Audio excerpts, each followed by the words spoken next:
अङ्गं हरेः पुलकभूषणमाश्रयन्ती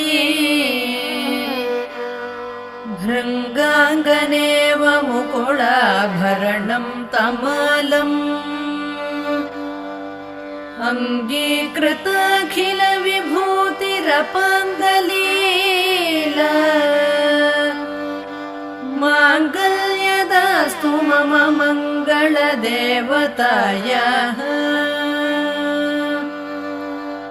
मुग्धा मुहुर्विदधति वदने मुरारेः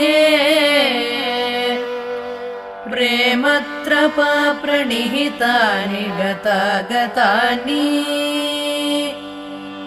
मालादृशोर्मधुकरीव महोत्पलेया सा मे श्रियं दिशतु।